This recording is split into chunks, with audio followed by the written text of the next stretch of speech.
Good morning to you. Governor Murphy dares the feds to raid his Red Bank mansion where he says he's harboring an illegal alien. It is 7 a.m. Welcome to On New Jersey Mornings. I'm Ken Rosato. We'll have more on that in a moment. Plus, we're going to take your calls. The number's 888-658-0234, 888-658-0234. It's 7 o'clock right now. We head to meteorologist Mike Favetta with the first check of the Garden State forecast, and a windy one it is. Good morning to you, Mike. Good morning to you, Ken. Yeah, breezy this morning. We've basically hit our high temperature for the day.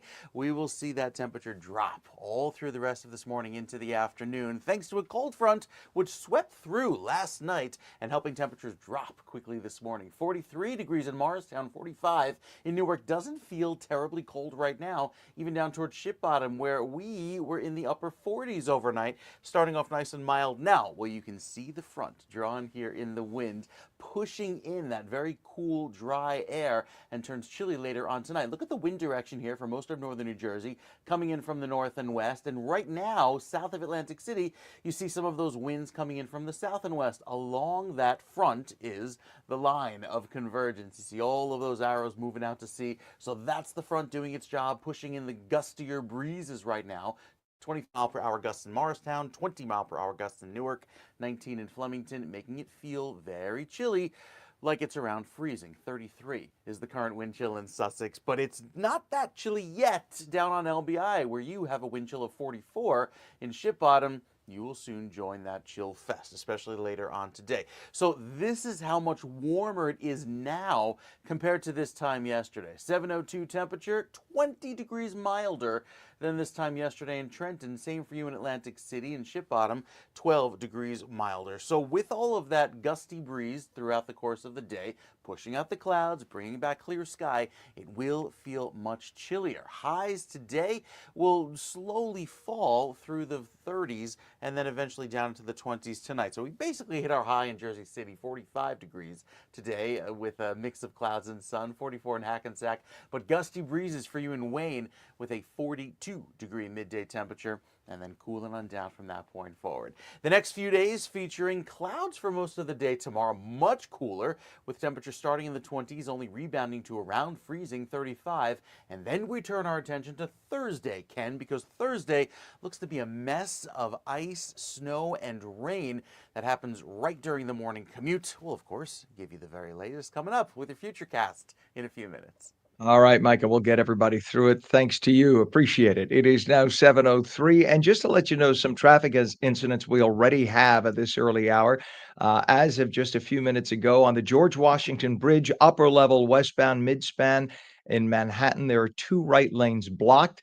Also, there's a crash on the Garden State Parkway southbound north of exit 136, Stiles Street in Cranford Township. The right shoulder is blocked there. And there's a crash on 495 eastbound by the Helix, Kennedy Boulevard in North Bergen Township, one left lane blocked. Also, Garden State Parkway northbound from north of exit 135, Central Avenue in Clark Township to north of exit 137, New Jersey Route 28 in Cranford.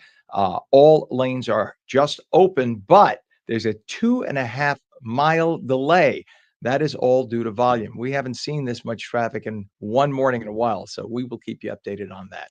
7:04 is our time. Governor Murphy appears to be daring the feds to come raid his house. Speaking this weekend on the liberal podcast Blue Wave New Jersey, Murphy said, good luck to ICE agents in finding the illegal alien whom he acknowledges he is harboring in his home. He even got into the specifics of where she lives, in the apartment above the garage of the West Bank mansion he shares with his wife. About, I don't want to get into too much detail, but there's someone in our broader universe whose immigration status is not yet at the point that they are trying to get it to. And we said, you know what, let's have her live at our house above our garage. And good luck to the feds coming in to try to get her. Well, Trump border czar Tom Homan warned to take heed of harboring illegal immigrants prior to arrest by U.S. Immigration and Customs Enforcement, guaranteeing he would enforce the law, quote, without apology in sanctuary cities and states. Murphy's comments reflect many other Democratic officials defending criminal illegal immigrants in an effort to fight back against President Donald Trump's immigration policies. And remember, the Trump administration says anybody who is here illegally is an illegal criminal alien. So it's not just a matter of somebody who's committed a crime above and beyond being here illegally.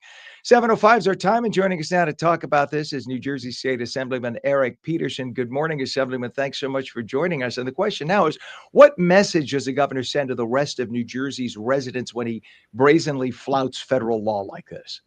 Yeah, well, good morning, Ken.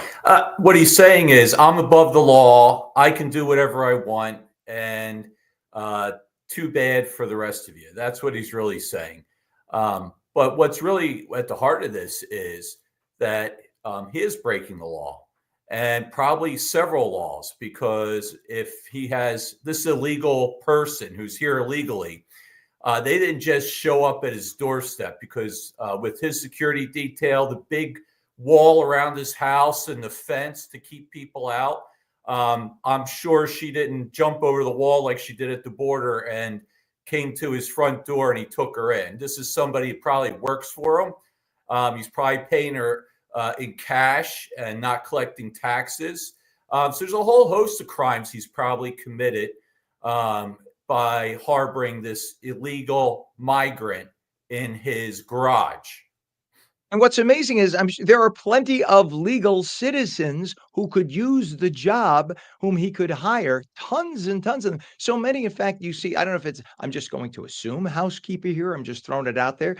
There are even housekeeping services that have sprung up now because there are so many people available who need and want the work. So it's not a matter of, that old saying, you can't find people who'll do the work. There are tons of people who are willing to do the work who are here legally. So it's not even a matter of finding someone. They're there. And you're talking about a guy who's worth nearly $1 billion, who was a former CEO from Wall Street. So personally speaking, I mean, on his behalf, personally speaking, I'm speaking in terms of who he is. He's worth hundreds of millions, if not $1 billion. He can afford to pay somebody legally and on the books. My question is, do you think that he is sincere here, or is this a phony setup? Because there are memes going all over the internet. I was talking with our director right before the broadcast, where there are men with Latino accents as a joke saying, "Oh, I'm so worried the president is going to send somebody to get my mother-in-law. She lives at 2014 Park Street, Union City, above the second garage on the left, down the hall near you'll hear a barking dog, but nobody ever gets scared. Oh, I hope no one gets her." And that's the joke. You're laughing. I laugh every time I see that meme. Obviously, the guy wants someone to come get his mother-in-law. The governor's saying specifically, she's in the garage apartment on the second floor above the garage. I mean, that seems a little too specific, don't you think? Well, it's in keeping with the way that he treated his professional women's soccer team, right? So it has some credibility that way. But what I to prepare for this morning, I did listen to quite a bit of that interview, and later on in the interview, he tells this story about how he took his security detail and went down to a location where day workers are to scare off ICE from rounding them up and taking them in and deporting them. It didn't sound credible then. I think this guy is just virtue signaling. I think he's so starved for attention and so starved for people to applaud him that he'll say just about anything. I guess when you're a billionaire and you think you're better than everybody else and you're never going to become president of the United States, that you're just looking for something, for somebody to applaud for you for some reason, when your 8 years in office has been a total failure.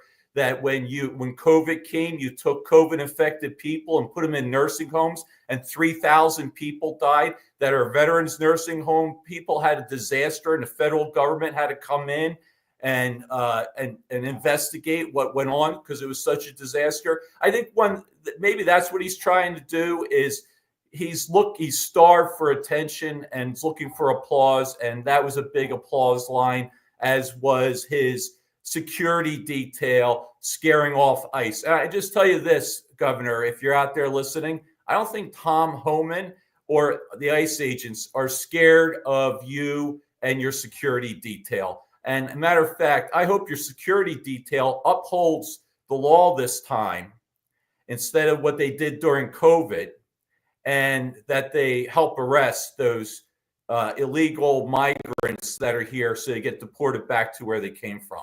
Just a reminder that those agents, the governor's state police detail, that's what they are, right? That they That's take correct. and They're, right. they're My state dad used to. troopers.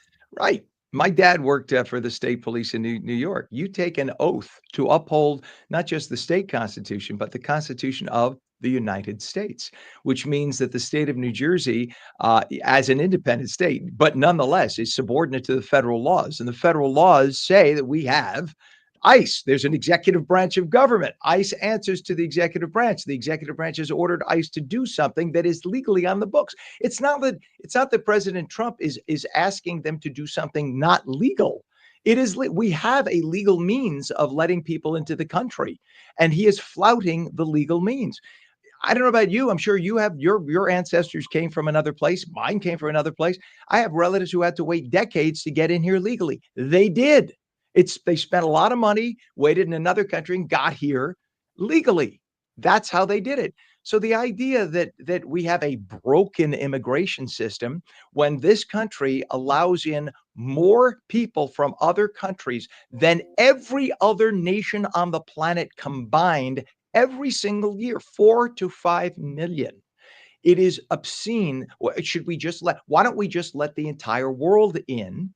And then every other country would be empty. Then the liberals in this world would be screaming that we're doing nothing to help keep people in those countries. They can never be happy. But the point is, there is a legal means of coming here. So there's no excuse. There just isn't an excuse. And the people we're talking about are not fleeing tyranny.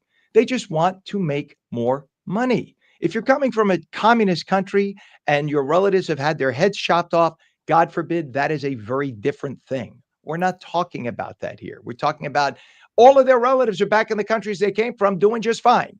These people just wanted to get ahead of that. That's why they're here. And the liberals in this country want them here for one reason and one reason only.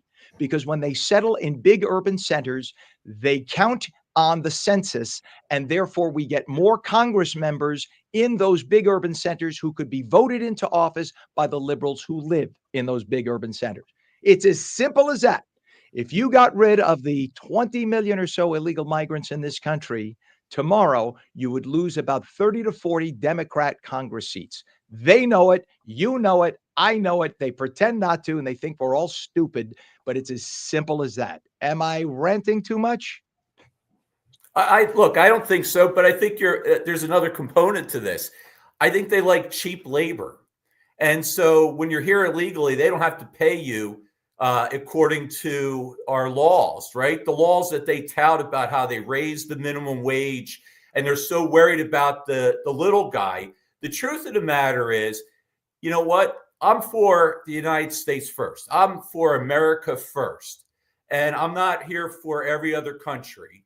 I'm here for America. So if Americans won't do the job, that's what we always hear, then pay them more so that they will do the job. Because obviously the job doesn't pay enough for them to want to do it. And if you can't afford to pay them that much, then automate and bring around a revolution in automation and make the country even wealthier and better and more prosperous for everybody that's here legally. All of our neighbors and our friends should have that opportunity to have a good paying job. There shouldn't be somebody who crosses the border illegally and then undercuts them for wages because they're willing to do it under the table for cash without taxes, to be paid less than minimum wage or live in have substandard conditions. I'm for Americans first. And so, Mr. Governor Murphy, if you're too cheap to pay for maid service, then you know what? Grab the mop and mop the floors in your mansion yourself. Otherwise, he'll mess up his American beautiful living hairstyle. wage. Listen, he spent $3,000 getting that gorgeous new hairstyle. You don't want him to mess that up. Well, that hairstyle makes him look like Mr. Bean from the movies. You know what? That's insulting to Mr. Bean, honestly. But the only thing though that gets me is, and this is just the illogic of many people on the left. Here they want people in for cheap labor, and you're right. I do believe that. I know business people, friends of mine, who say exactly what you just said. But then those are some of the same people who also want a path to citizenship. The problem is, if you give them a path to citizenship, now you no longer have cheap labor because now you have to pay the minimum wage. And thanks to the left, minimum wage in New Jersey, New York is like 15, 20, $25 an hour. So there goes your cheap labor. It's gone. Look, I'm always going to be on the side of the working guy and gal. Pay them a fair wage. They'll do the job. There's always, at some point, you pay enough money, somebody will take the job. And if you can't afford it or you don't think the job's worth it, then automate. Look what McDonald's did. McDonald's put out these kiosks where you go in and you order on the kiosk, and they got rid of a bunch of people at the cash registers. They automated when they realized they couldn't keep their prices down by having 5 people at the counter, but they could by having automation. So Even using look, your app. we're Your genius app people. is the other way. Right. What's that? Your app is the other way. I said, if you don't want to use the kiosk, you use the app is your kiosk in Yes. your hand. It's the same My idea. kids You love can that really- app. Right. The problem is a lot of older people haven't caught up with it yet. But yeah, you're right. I mean, that will always literally, it's like a joke with the left. What they think of as the best of intentions always blows up in their faces. So they think they're helping poor people by demanding. Look, you're right. I think minimum wage should be higher. The problem is when you, instead of going $10 an hour, when you jump to 25 or 30, now you have automation. So now 4 of the 5 people who would have gotten jobs, all making $10 an hour, are all fired. So what good did you do? They're all unemployed now. And the other issue too with illegal migrants here, Assemblyman, and this is something again because liberals never think it through. They think the immediate, they play checkers and not chess. Part of the problem is when you come here illegally, now you've broken the law already to come into the United States. You get that little goodie card for 20 grand or whatever, but once that money runs out, and once your free residence of 2 years runs out, you have to somehow survive here. But you don't have working papers, so you can't work legally, which means you now have to break the law again to work off the books. Or if you can't find a job off the books, you have to do what in order to survive? Rob, which entails breaking the law again. So what you do is you create a system of law breaking, a second class society, if you will, that's underground when you allow millions of people into this country illegally. It doesn't work. So the idea that the liberals are somehow helping poor people is exactly antithetical to what they're actually doing. Let me just shift this back, because of course I rant way too long here, Assemblyman. You'll find if you watch this show, somebody needs to have a hook around my neck to pull me off. The governor you mentioned has that state police detail protecting him. Do you foresee the reality that ICE agents would end up in a standoff with the state police who are protecting the governor? I would hope not. I don't think so. But, and I don't think this governor has I think he's a lot of talk, to be quite honest. I think he's a lot of talk. He's trying to act tough. It's always, you can always act tough when you have a security detail, right? And you're hiding behind your walled mansion with gates and security. It's always easy to talk tough, but I don't think it would happen, and it would be a tragedy if it did, for those state troopers who would violate the law. I don't think that they would do that. I would hope they would not do that. I don't think. Remember, Callahan if I could jump in, remember, if this ever were to happen, that the left would scream bloody murder, forgetting very conveniently what the FBI did to President Trump when he was out of office with the agents. He had Secret Service agents at Mar-a-Lago defending him or protecting him, but the FBI came in, broke down the door and looked for classified documents and then spread them out to make it look like he had them irresponsibly stored when he had them in a locked room, which happened to be a bathroom, but it was used as a storage room that had a lock on it and had Secret Service. Literally, to get to those federal documents which he claims to have declassified, which as president he could do by snapping his finger.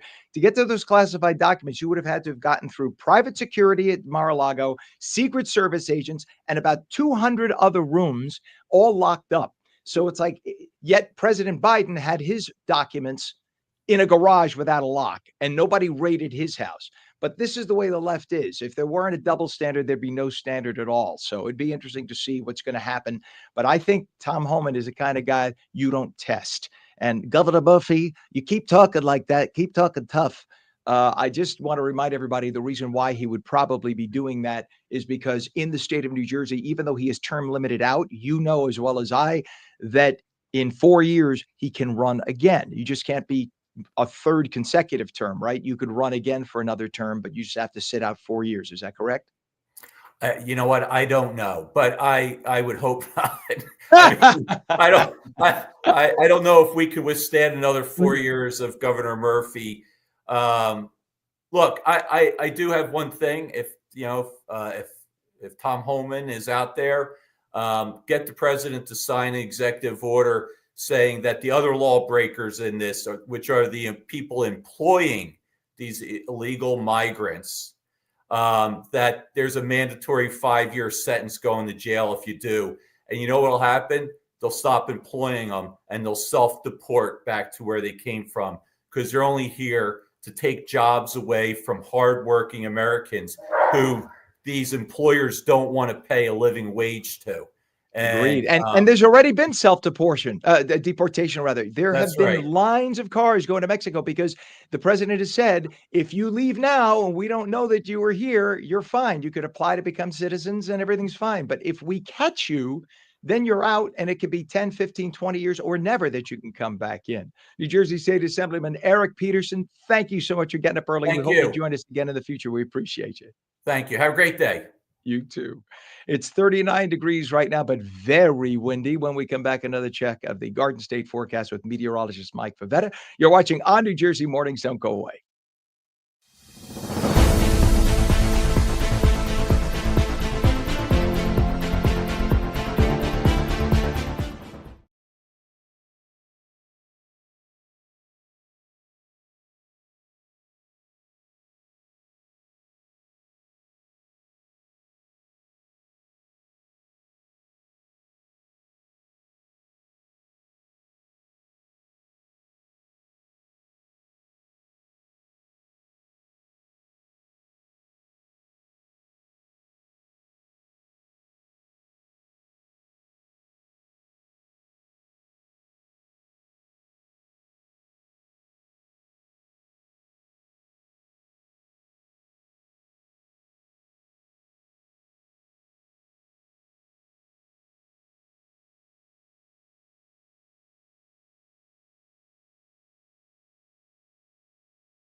Welcome back to On New Jersey Mornings. I'm Ken Rosato. It is 7:23, and On New Jersey is hosting the Republican gubernatorial primary debate tonight, 7 o'clock at Rider University, along with the New Jersey Globe. Right now, we get to meteorologist Mike Favetta to find out what the Garden State forecast is going to be like for all the folks headed to the debate over in Lawrenceville. Good morning to you, Mike. Good morning to you, Ken. Much cooler later on this evening. It's a surprisingly mild start to the day, even though it's a bit windy in most of northern New Jersey. Those clouds clearing out from last night, leading to a very pretty start to the day. Lots of sunshine expected through this afternoon, but falling temperatures as the already northern New Jersey, see that shade of blue up there, as temperatures have cooled off quite a bit. Now, today's highs will basically be set in the first part of the day. We're already in the mid-40s, and that's where we'll stay through most of this morning, from Long Branch and Point Pleasant, even down toward Toms River, 47 degrees. But that is not our temperature at 3 or 4 o'clock this afternoon. Oh no, it's going to be much cooler with that northwesterly breeze blowing from Trenton even down toward Fort Dix, where your high is pretty much right now and later on this morning in the upper 40s. Most of New Jersey getting up to about 50. That's about 9 degrees warmer than our average of 41 degrees, but there is so much cold weather that comes back later on this evening. It sets the stage for a gusty breeze tomorrow. So our wind gusts through this afternoon, you'll notice those winds pick up through today, gusting upwards of 26 miles per hour in Morristown, 22 miles per hour in Newark, and staying gusty throughout this evening.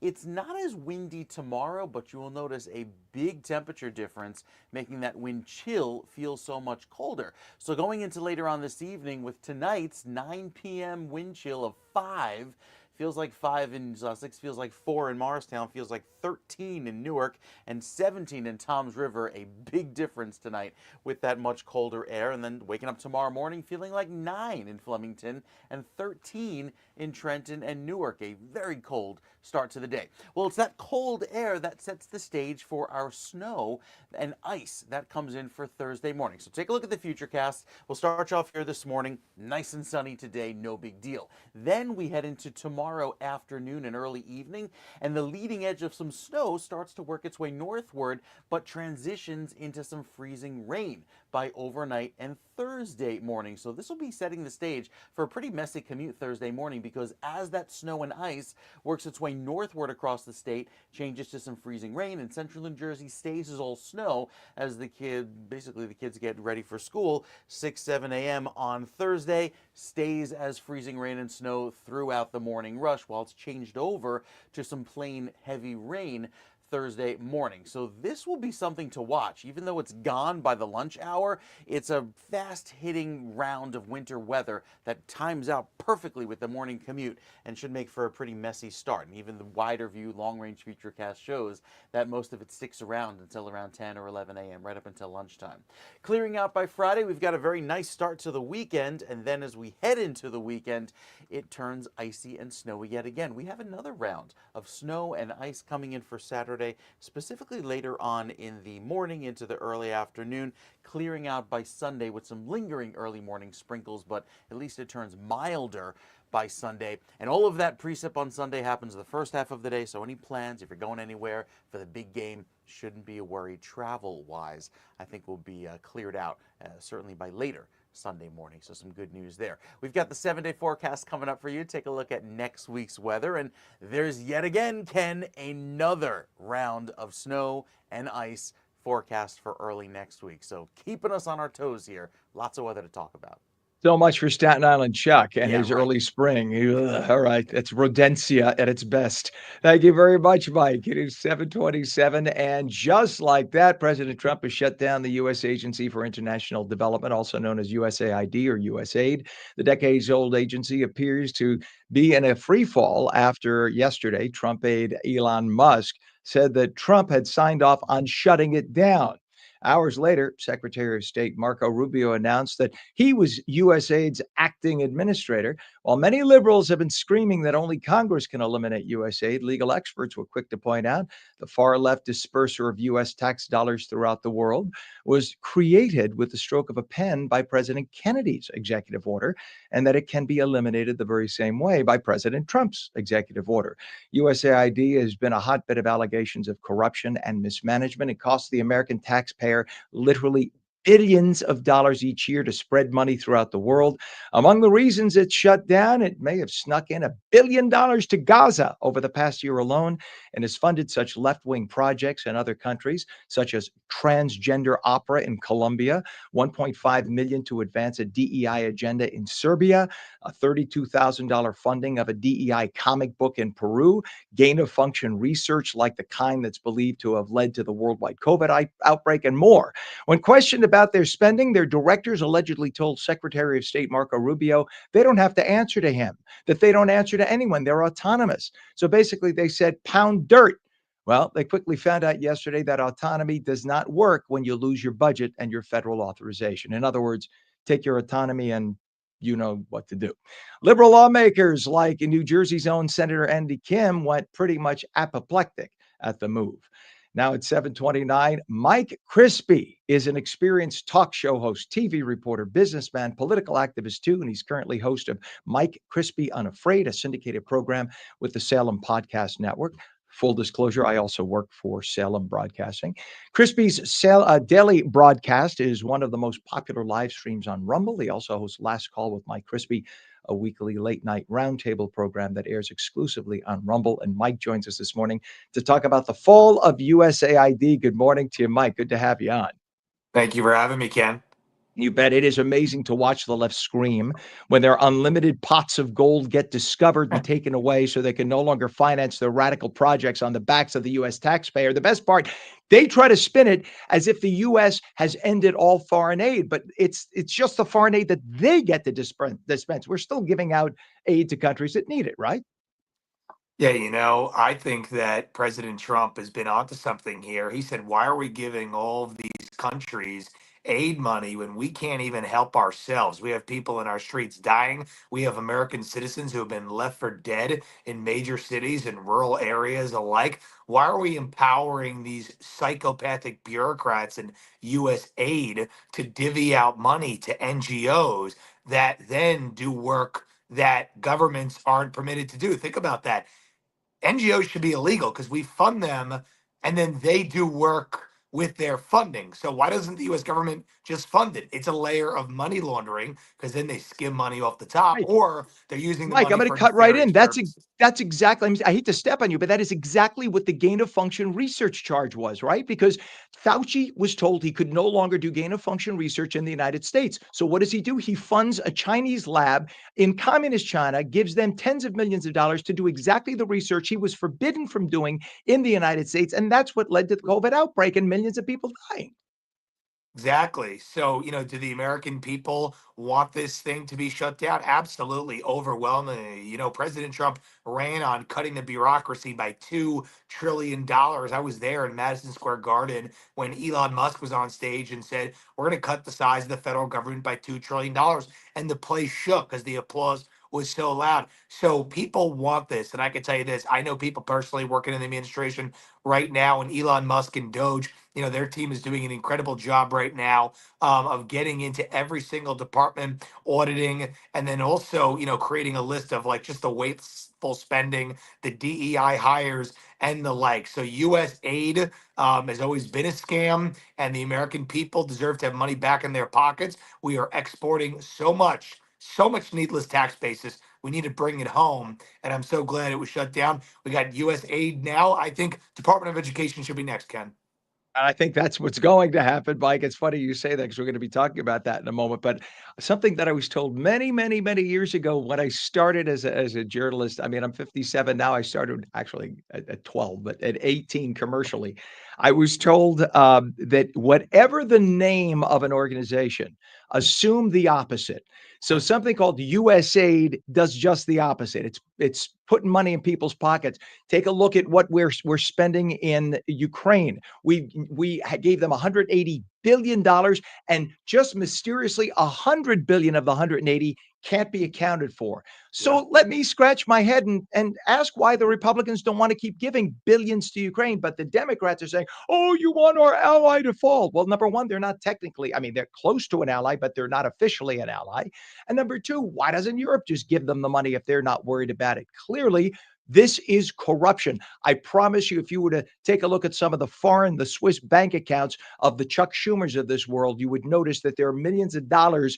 Oh, I should be careful. Maybe, let's just say maybe there would be millions of dollars mysteriously appearing there. And these are the people who most vociferously supported the money going to Ukraine.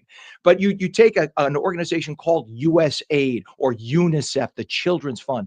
I remember years ago, UNICEF taking US donations of food and marking it from other countries when it brought that food to Africa so it didn't look like it was coming from us. Meanwhile, it was our tax-paying dollars that gave that donation to them. This is what these corrupt organizations do. Yeah, we're suckers for doing this for so long. And the people at the beginning of the stages back in 2022, I went on Tucker Carlson's show. I was running for Congress at the time in New Jersey, and I went on and I talked about what a scam Ukraine was, and all the Republicans at the time, all the establishment wonky types were like, "Oh, you can't say that about Ukraine. They're amazing and they're great." And then 3 years later, myself and many others have been proven vindicated because the Ukraine aid was a total scam. I mean, Ukrainians have been left to die because all the aid money that was supposed to come from the United States of America went into the pockets, okay, of oligarchs, and that's why there's footage out there. If you look of them driving Rolls Royces and Bentleys and stuff like that, you have Ukrainian. Officials in the state buying family members giant mansions as birthday gifts. I mean, so it's been a total scam. And Zelensky the other day was on TV and he said, "Oh, 58% of the money we can't account for it. I don't know where 58% of the aid money went." Yeah, shocker. He doesn't even know what to do because his sugar daddies are no longer in power. So he doesn't even know where to go. He's like, wait, where's the money? He doesn't realize, I guess, that he's been used as a puppet all along. So it is such a scam. And this is why I love what President Trump is doing. My favorite part of the administration so far has definitely been Doge, and I don't expect it to stop. I expect it to continue. And I love the way that President Trump has empowered the lieutenants under him, Elon Musk and his Doge team, to carry this out and take every institution, because this isn't just US aid. Okay, it's not just eliminating Department of Education, but I know for a fact directly from people working in the admin that they are eliminating thousands of DEI people and thousands of useless employees from the payroll. They said the thing about February 6th being the cutoff date from work from home workers. So if you're somebody who's been working from home and skating by, you log in, you click the button, there's hundreds of millions of dollars of employees on that. They're not working, they're not being productive. It's such a scam. Trump said you go to work by February 6th. Otherwise, we'll give you a little parachute and you can quit and go get some money and take a compensation package to leave. I think that's great. So I love what President Trump's doing. This is transformative. And of course, it's only corrupt Democrats who rely on the political contributions of other corrupt Democrats who make money off of this thing, okay, in the laundering process to fund their campaigns. It's the only reason people like Andy Kim and Jamie Raskin and all these other psychopaths are out there screaming about USA getting shut down. Yeah, I mean, look, all you got to do is take a look at the fact that the United States government 20 years ago had one-fourth the number of employees, and we functioned. We didn't have one-fourth the population. We had one-fourth the number of federal employees, and we functioned just fine. Take a look at what Elon Musk did with X, with Twitter, formerly Twitter. He fired 80% of the staff. Yet Yeah. Twitter is actually functioning better now because you don't have layers of silliness, people yanking people off because they don't agree with their politics. The former head of Twitter actually couldn't even figure out who had been altering the algorithms because there were so many layers of leftists around the world who had control over what was happening. So they were kicking right-wing groups off Twitter left and right until you got an Elon Musk coming in, taking over and getting rid of 80% of the unnecessary staff. For the first time in its history, Twitter is finally profitable. Go figure. Leave it to somebody. And by the way, Elon isn't even a Republican. He's not a conservative. He's sort of libertarian. He was a lifelong Democrat. So go figure. He's just common sense. And I think that's the whole thing. You talk about establishment Republicans. There are plenty of ridiculous line my pocket establishment Republicans, and they are not Trumpers, and they never will be because what? Trump upsets their little playground. So Trump true. upsets the money, the gravy train. Trump is the big upriser, if you will, the big uprooter of all things government, and that's why they hate him, and that's why people tried to kill him. They don't want him to upset their little game. And by the way, USAID has technically not even been disbanded. It's just that the president, who was head of the executive branch, has exercised a privilege to replace the leftist head of USAID with Marco Rubio. So officially, the organization still exists, but Marco, as the new head, shuttered it, and he has that right to do that. So everybody who's screaming, "Oh, you're killing foreign aid," no, foreign aid is still getting out. It'll get out by the individual agencies, and Marco Rubio, as the new head of USAID, can shut it down. Well, I think it really should be shut down. I mean, I can't wait for it to get shut down. But it's amazing because they were supposed to go into work, and then they said like their emails didn't work and they couldn't get access to the building. And I'm like, I love it. Bring it on. I think 85 to 90% of the foreign aid that we divvy out is a scam anyway. So I love what's going on. I love for the first time there's accountability. And you just saw what President Trump did with Mexico and with Canada. Weak, limp-wristed Republicans would normally shudder at that. They say, "Oh my goodness, what is he doing? He's going to put tariffs on Canada and he's going to put tariffs on Mexico, and this is going to hurt us. What are we going to do?" and weak Republicans would never even approach that fight. They never even would consider something like that before President Trump came along and made it a popular idea. But newsflash, it's not just a popular idea; it's the right idea, because it didn't take more than 48 hours for Canada and for Mexico to say, you know what? We don't want this, because we know that our currency is going to crash if we do this. It's going to hurt us more than it hurts them, meaning the United States. So let's come to the table and make a deal. And you saw it in the morning. I woke up yesterday, and in the morning, the president of Mexico had made a deal with President Trump, saying that she was going to, secure the border and stop the caravans and do some things to, balance up the trade. And then and then Canada said the same thing at night, last night, before I went to bed. Trudeau said that he was going to send over $1 billion of resources to the border and appoint a fentanyl czar. I mean, literally right out of what Trump wanted. And that's the other thing with this aid money and what's going on with these foreign countries. We supply money to the countries, and then they don't even do the bare minimum, which is protect their border from people getting into our country and drugs getting into our country, which then costs us billions of dollars in recourse to find out what to do with illegals and to fix, people who are, overdosing on drugs. So President Trump put the leverage and the screws to them.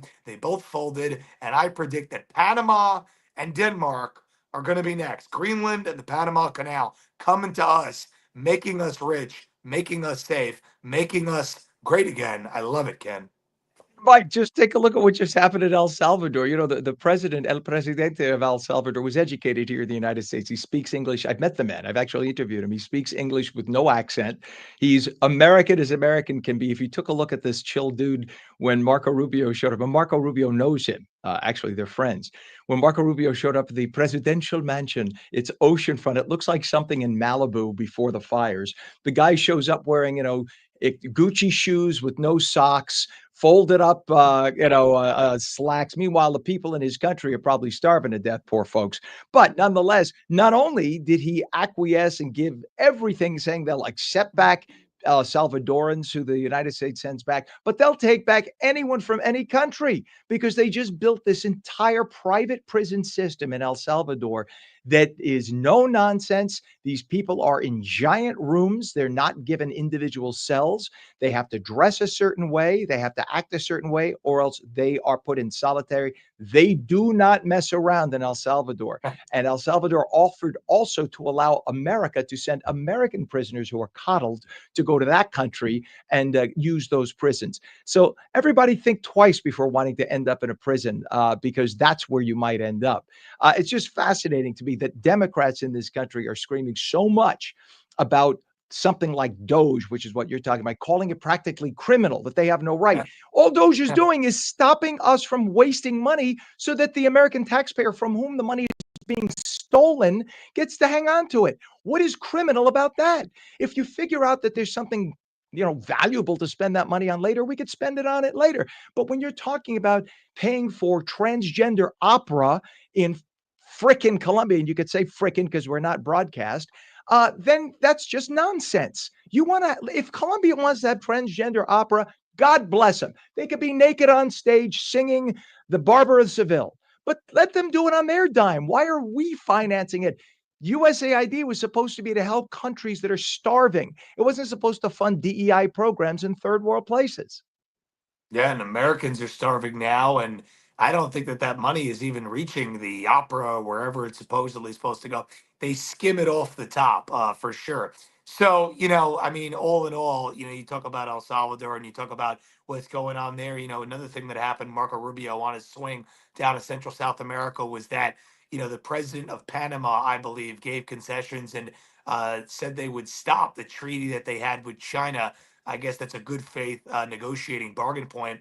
And I'll tell you another good faith negotiating bargain point for El Salvador is they should agree to take Governor Murphy as a prisoner in their jail because Murphy just implicated himself in a massive crime yesterday, making national and international headlines saying he's harboring illegal aliens on his property. So when Tom You Homan buy it though, Mike? does the ICE raid, I think that they should send Murphy down to the El Salvador prisons for a couple months to teach him a lesson.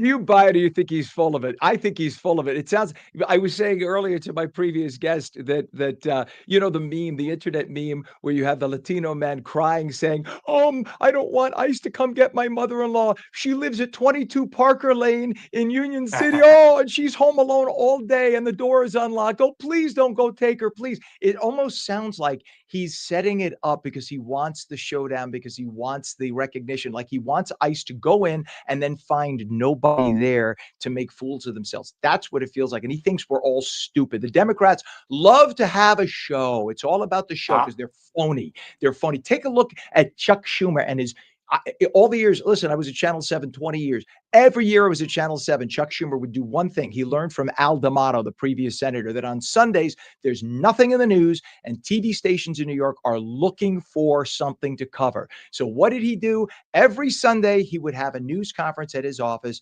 Everybody dressed down, was casual. He would have a buffet laid out. The senator would lay out a buffet. You show up, and he would come at his leisure, wearing no tie, looking like he was Mr. Cool, and he would make something up, his topic of the day, that by Monday you never heard about again. So on a Sunday, he would talk about how children are dying all over the United States because of poison tomato. You see this tomato? It's a poison tomato. Well, you got to put the glasses at the tip of the nose. It's a poison tomato, and the evil Republicans have made these poison tomatoes. By Monday, you never hear from the poison tomatoes again. It was only to get his mug on camera every single week. So what does he do the other day? He stands there in front of the camera with his stupid little props. You see this avocado? This is what you make guac with.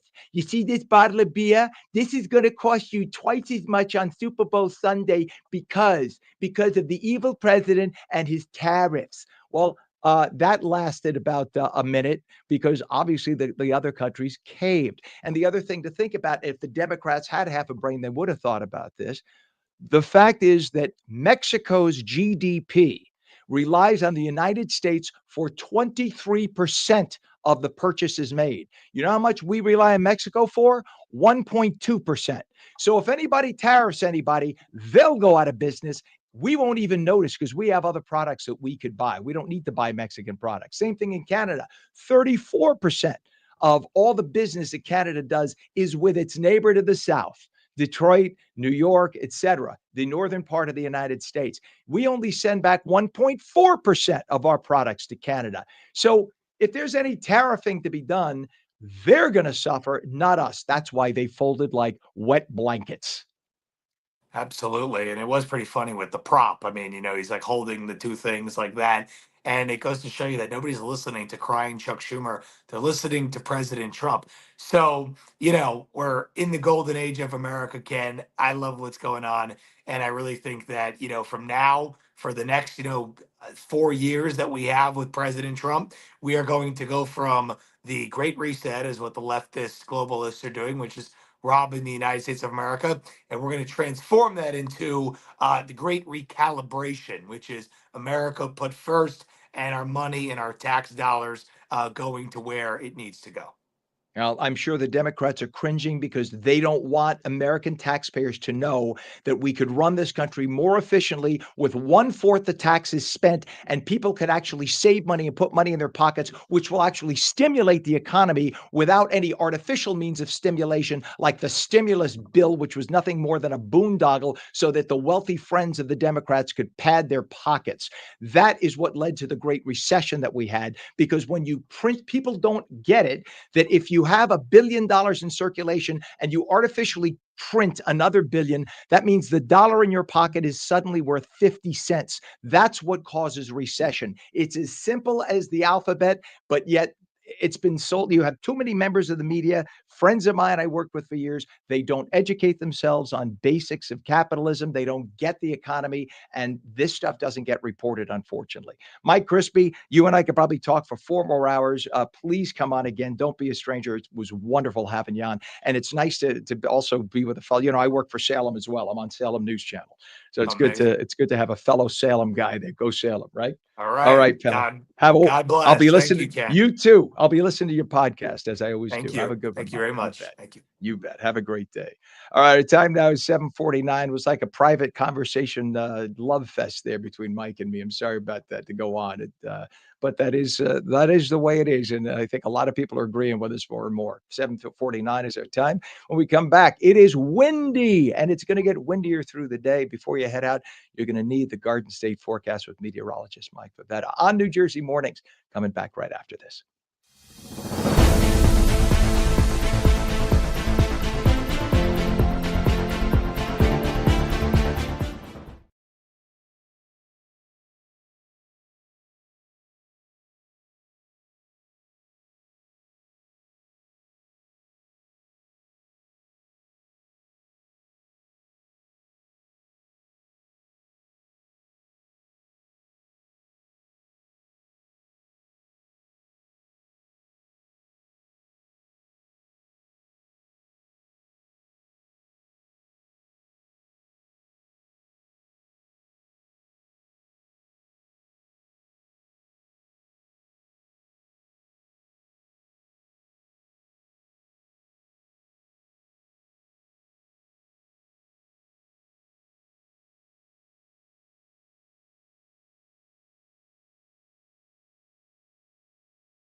And welcome back once again to On New Jersey Mornings. I'm Ken Rosato. 7:51 is the time. Time now for your Garden Safe forecast. Meteorologist Mike Favetta says it's gonna be windy because we have a little front system going on, right, Mike? We do, and that's going to drop temperatures throughout the day. So the warmest part of the day, Ken, is right now, stepping out the door. But it's going to feel about 20 degrees colder by the time you head home later on this evening with windy conditions all throughout this afternoon. Very breezy throughout today, setting the stage for a clear but colder day tomorrow. Then as we head into Thursday morning, some ice and snow get going just in the morning commute and really pre-dawn hours. That'll set the stage for a little bit of a mess. It all clears out by Thursday afternoon, and then it's quiet on Friday. Not before. More snow on Saturday, and then another round of snow next week. So 1, 2, 3 right in a row after we wake up with temperatures already at 50 degrees this morning. That's where we stay throughout most of the morning from Egg Harbor City toward Hamilton, even up by Manahawkin, there on LBI, Atlantic City and Ocean City, holding in the upper 40s and low 50s today, even 51 in Millville. A pleasant mix of clouds and sun, but overall it gets colder. And with that cold weather that settles in today with the wind,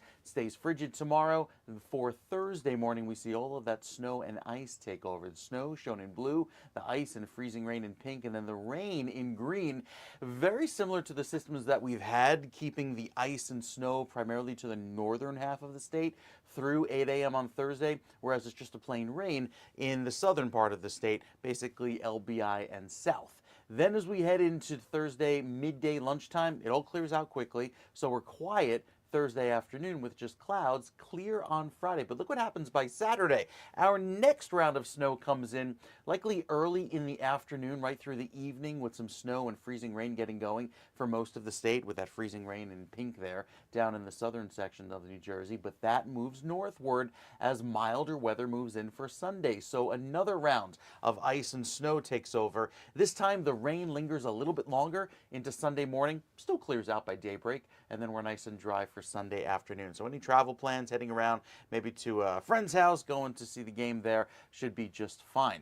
The rainfall totals of the liquid content that falls with the upcoming systems could range anywhere from a half inch up to an inch statewide. That's good because we're at a 1 to 2 inch rainfall deficit so far this season. That drought continues, specifically Ocean and Monmouth County south, where the extreme drought remains in red, and then you see the area in orange. That's the moderate drought, lesser severity of a drought up north. But again, that's where all of our reservoirs are, up in Sussex County, Western Passaic, Hackensack, where you have anywhere from 13 to 21% of normal. It has been dry for the last month, and even for the last few months prior to that. Starting off winter, we've been in a rainfall deficit anywhere from 1 to 2 inches. So with our dry spell coming to an end, there will be some chances for some rain.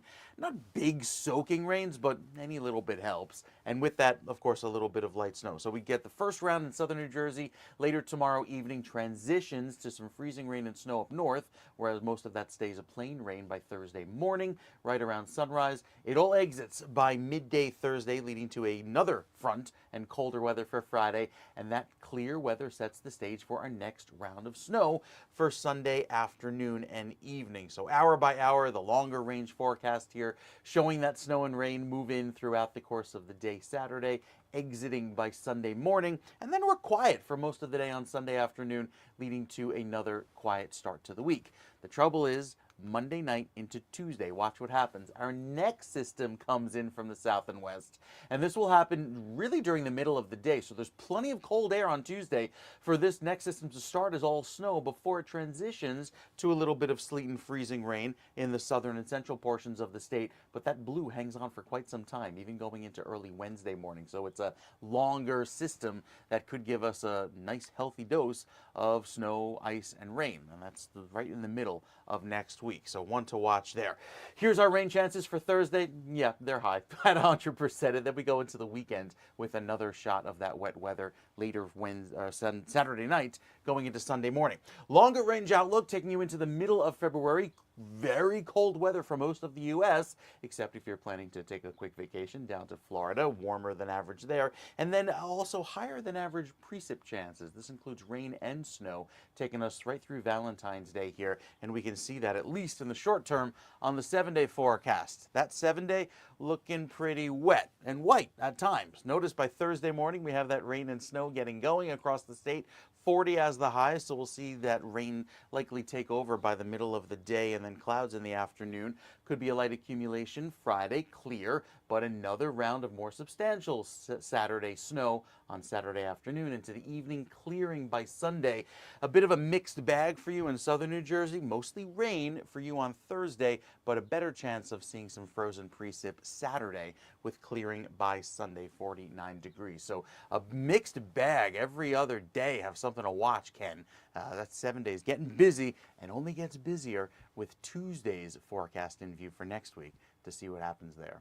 I think the Association of Meteorologists, you guys get together. It's sort of like this little cabal, and you Uh-huh. plot the weather. This keeps you all making money. Well, I it's know the how it happens. bread and milk, equities that we have, and all the commodities. Yes, we have to make sure we keep those accounts flush. Years ago, I was at Channel 5. God, I sound like I'm dead when I was at Channel 38.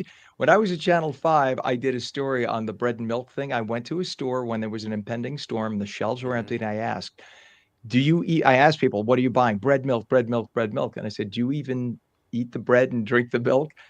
And the woman I interviewed looked down and she looked up and says, "I don't drink milk." I said, "So why are you buying bread and milk?" "Because that's what you do." That's Honest what to you God do. It's story. what you do. And if you can find the eggs, I mean, the shelves are bare these days. So, Yeah, because of the avian bird flu, hmm whatever. The hmm eggs are now $6 a dozen. All right, we'll talk about that more. Meteorologist Mike Favetta, thank you so much. I appreciate you, my friend. All right, just some traffic incidents we have to tell you about. There's a big crash on the New Jersey Turnpike inner roadway southbound, north of interchange 9 by New Jersey 18. That's in New Brunswick, right lane block. And there's also a crash on the Turnpike outer roadway northbound, south of interchange 14 by I-78 and 1 and 9 in Newark, one right lane block.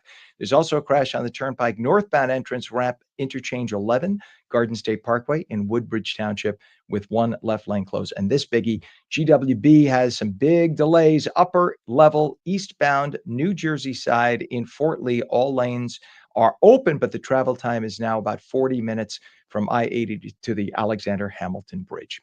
7:58 right now. When we come back, we will speak to Jeanette Hoffman, who is a political strategist, about the big debate tonight for the Republican primary in New Jersey. On New Jersey Mornings is coming right back.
Very good morning. It's 8 a.m. First, it was the Dems. Now it's the GOP's turn. We're going to tell you all about tonight's big New Jersey Republican primary gubernatorial debate.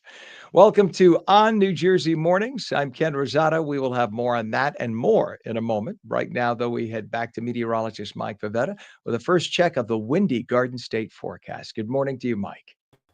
Hey, Ken, very good morning to you. Yeah, it's breezy outside and starting to turn things a little colder through this evening after a decently mild start. Look at these temperatures starting off at 41 degrees in Trenton, 45 in Toms River as our morning low. Waking up in Cape May this morning, 49 degrees. Not that terrible, given that it's the fourth day of February. Week is just flying on by. Notice going into this afternoon, though, temperatures start to cool down with a gusty wind, and that wind has started to pick up now at 8:01. Look at those gusts of 22 miles per hour in Morristown, 23 mile per hour winds in Newark, 25 mile per hour winds in Toms River. Just an hour ago when we first joined you, these gusts were primarily in the northwestern corner of the state. Now the front has slid through southern New Jersey and is promoting a colder wind direction. So those in Atlantic and Cape May counties going to feel that chill rather quickly. 35 is how it feels right now with the wind chill in Morristown,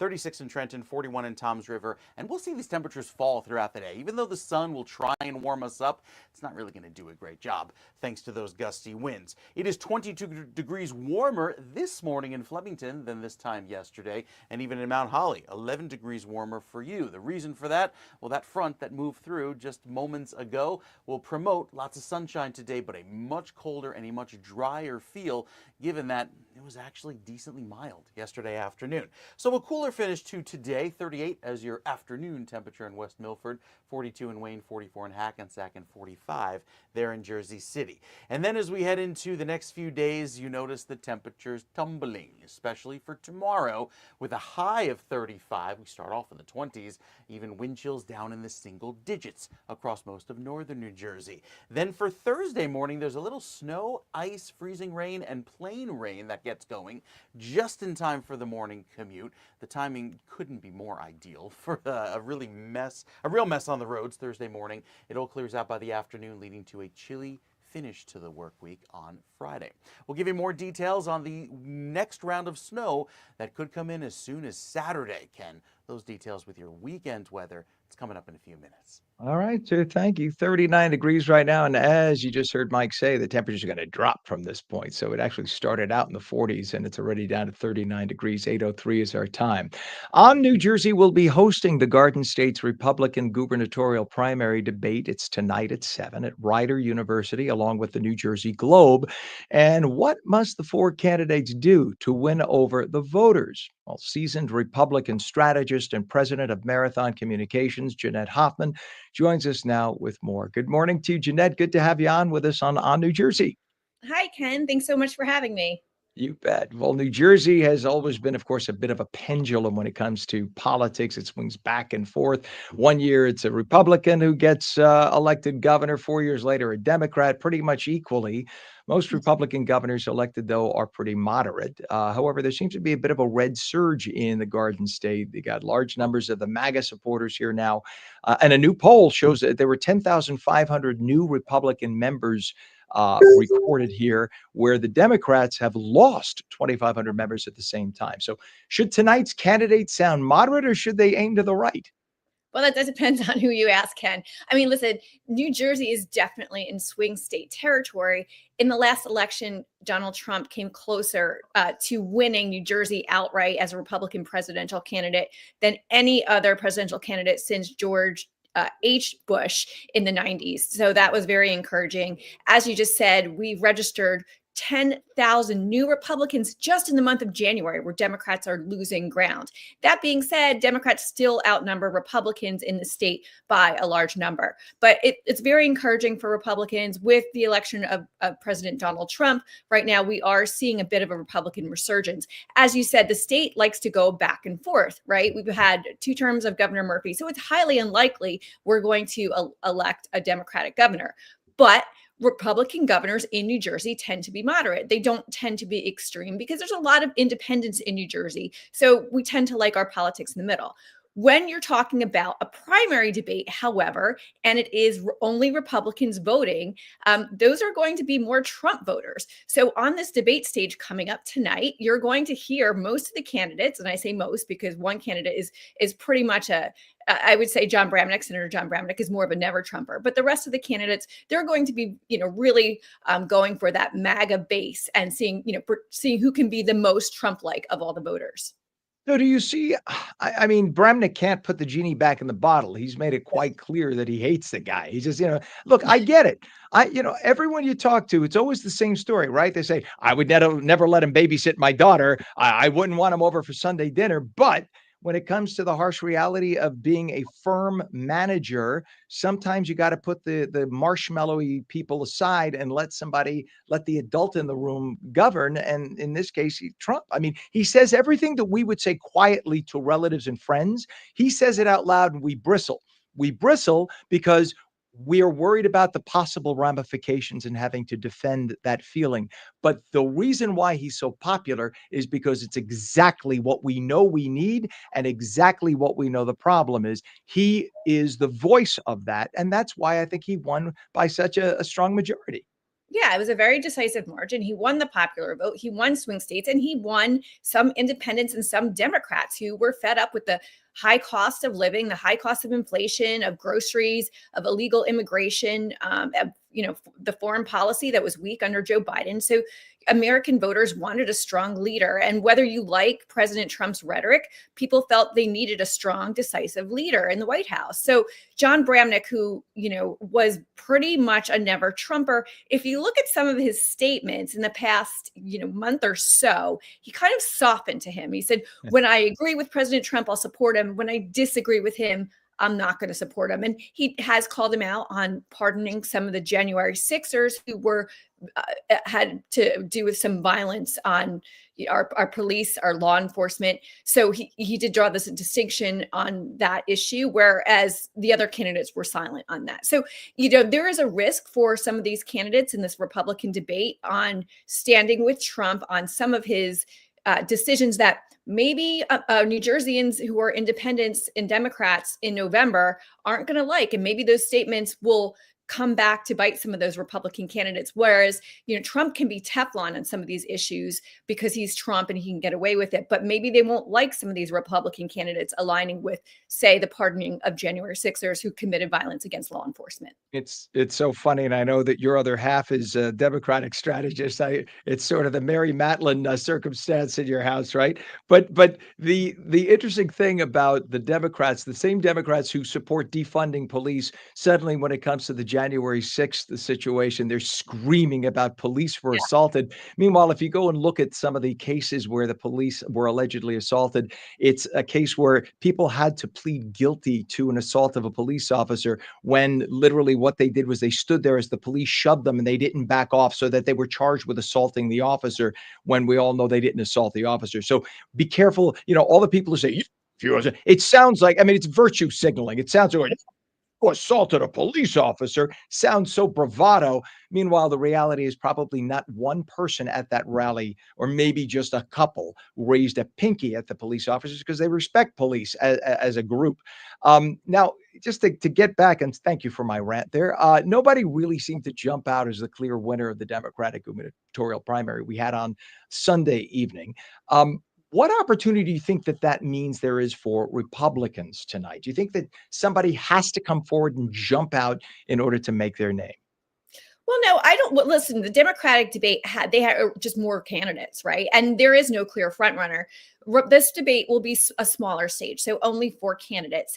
I think really it's a 2-person race. If I had to guess, I like John Bramnick a lot. He's a very well-respected senator, but frankly, I just don't think there's a huge enough base in the never Trump lane in the Republican Party right now, especially if you look at President Trump's popularity among New Jersey. He's had the highest popularity numbers than he's ever had, considering his first term. He's more popular than the Democratic governor in what some people consider a blue state. So I just don't think running on a never Trump lane is going to win him enough Republican votes. So Bill Spadea, popular conservative talk show host, and Jack Ciattarelli, who almost beat Governor Murphy in 2021, I would say they are the 2 front runners, and there's going to be a lot of back and forth and a lot of shots thrown between the 2 of them. I would consider those the 2 front runners. Ed Durr, a former state senator who, was beat Steve Sweeney, the Senate president, a Democrat, and then lost. He really hasn't raised any money. He really hasn't shown reason for his campaign. I'm not really sure why he's running. I kind of consider him a distant 4th. I'm going to say that what these candidates need to do is establish their credibility on the stage and not make any huge gaffes so their opponents can use it in an upcoming commercial, or if they do win the primary, so the Democrats can't use it against them. So, I don't think there's going to emerge a clear winner here, but I do think it's a 2-person race right now between Ciattarelli, who has the highest poll numbers, has a 26%, in a 4-way race, versus Spadea. And the 2 of them have probably the highest name ID. I was talking with David Wildstein yesterday from the New Jersey Globe. One of the things we talked about was when Jack Ciattarelli first ran, except for the people who were in his assembly district the first time out, people didn't even know how to pronounce the guy's name. When I was at Channel 7, I remember looking down and seeing it's Ciattarelli. If you pronounce it in Italian, it's Ciattarella. I can't even pronounce it properly. So we couldn't even, it wasn't pronounced that way in English. It wasn't pronounced that way in Italian. We were trying to figure it out. How the hell do you pronounce the guy's name? That was one of the initial problems. By the second time around, I think people kind of knew, at least through the campaign, they finally learned how to pronounce his name. He's a warm, affable, handsome man. And I think everybody who met him seemed to feel very positive about him. And now, third time around, everywhere I see this man show up, he gets cheered. He gets cheered. That's a Trump thing. So I think that says a lot. That coupled with the shift to the right that the state has had. And yes, you're right. While we still have a vast majority of Democrats in New Jersey, they seem to be disenfranchised, unenergized. And then you have independents who are the voting bloc, if you will. They're the majority or the plurality. They have shifted strongly to the right, it seems. I mean, when you have areas like Passaic County that voted for Trump, and this is Patterson area and stuff. Are you kidding? What does that tell you about the Democrats' former stronghold in the state of New Jersey? It feels like it's slipping away. So the question is then, if you have those 2 candidates, a Spadea and a Ciattarelli, Is it a matter of fighting to see who's more Trump? Because I know there are ads right now that show Spadia Yeah. talking about a path to citizenship for illegals, and you don't hear that from Ciattarelli, who was strongly considered a more kind of mainline Republican. Yeah, so I think the both of them are trying to find areas in which their opponent has disagreed with Trump and use that against them in radio ads and TV ads. Um, Listen, I think they're both conservative Republicans. I think Jack has, as you know, been considered a moderate too, as well. But Jack has firmly aligned himself with President Trump. So I think this is going to come down money, ground game, who has a better operation, who can really get their team to the finish line and in a traditional grassroots organized campaign. Jack Ciattarelli, I will tell you, I don't think I go to an event every week where I don't see Jack Ciattarelli. That man, I admire his energy and his tenacity. He is everywhere. Everyone knows his name. So in a low turnout Republican primary election, those kinds of things matter because it's not the same turnout as a general election. Republican primaries are smaller turnout and Democratic primaries to the extent. And just going back to your point, I think the Democratic Party here, it has a huge identity crisis. They're not sure what they're supposed to be right now. They're just really lost in the woods, in the wilderness. And I think that really bodes well for the Republican primary. I think voters are just tired of the wokeness. They just want to get back to the basics, back to normal, going back to affordability. They're tired of, all this far left stuff of, you're going to get canceled if you use the wrong pronouns. And I think, that's what Republicans stand for, and getting the affordability crisis under control, talking about property taxes. If you listen to that Democratic debate, all those candidates talked about affordability, but none of them have a clear path of how to get here. And that's where I think Republicans make a huge distinction in why we need a strong conservative government in New Jersey coming in November.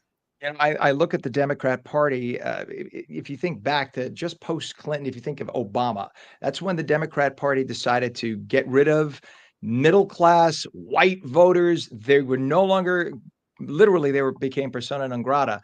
And instead, they formed an amalgamation of every different minority and fringe group, et cetera. And I look at it as a star. So it started out with a core, and they all kind of had some basic Democrat values. Then what happened was, because they're an association of a bunch of different groups, each group went out in all different directions, like the Big Bang. And now the person in this point of the star, way out here, has nothing in common with the person at this point of the star. When you take a look at the election for a new chairman of the DNC, they couldn't even figure out their own rules on pronouns and how many genders and okay, well, we have one transgender. The average American who can't pay their frickin' bills don't give a damn about pronouns. I'm a gay man. I don't give a damn about how many genders you have. Honestly, it gets to the point that you think you are so focused, hyper focused on the minutia, that you are forgetting the fact that we are $88 trillion in debt. You are forgetting the fact that you have single moms who can't get to work. You are forgetting the fact that businesses are shuttering and schools are crumbling. That's the problem. And that's why the Democrats will keep falling on their face when they get the David Hoggs of the world to hyper worry about things like guns killing people, when we have a Second Amendment that you're not going to do anything about unless you change the Constitution, David Hogg. So stop your screaming. A guy who, by the way, wasn't even present when his friends were getting killed, but yet capitalized on the school shooting in Florida, and is now making his political career on the deaths of his former classmates. I'm sorry. Go right ahead, Jeanette.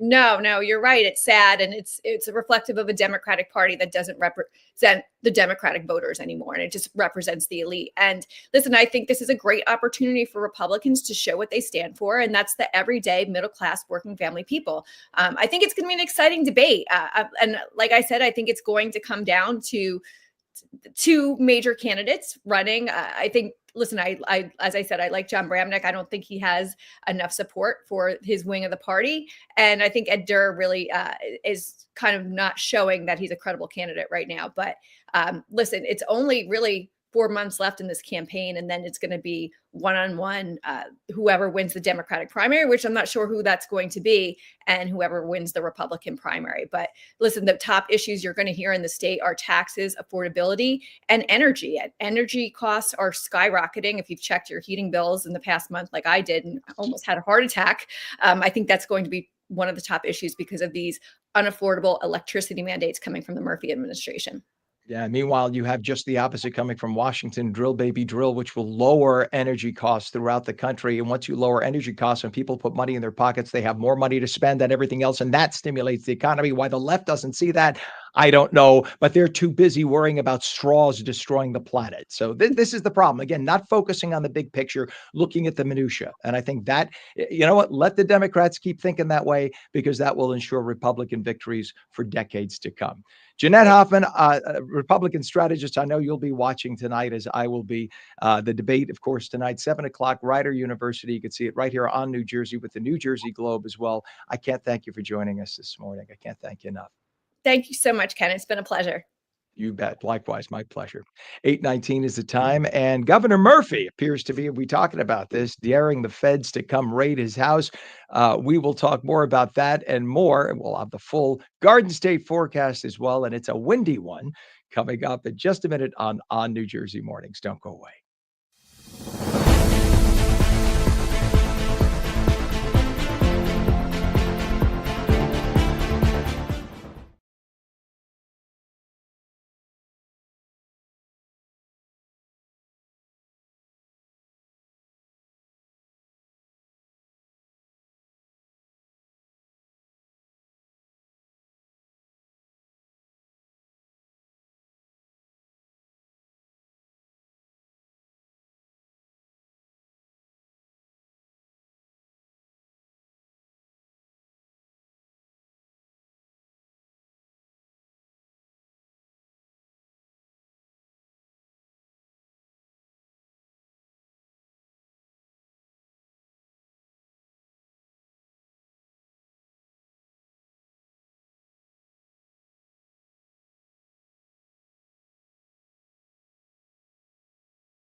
Welcome back to On New Jersey Mornings. I'm Ken Rosato at 8:22, and a reminder that On New Jersey will be hosting the Republican gubernatorial primary debate tonight at 7 at Rider University, along with the New Jersey Globe.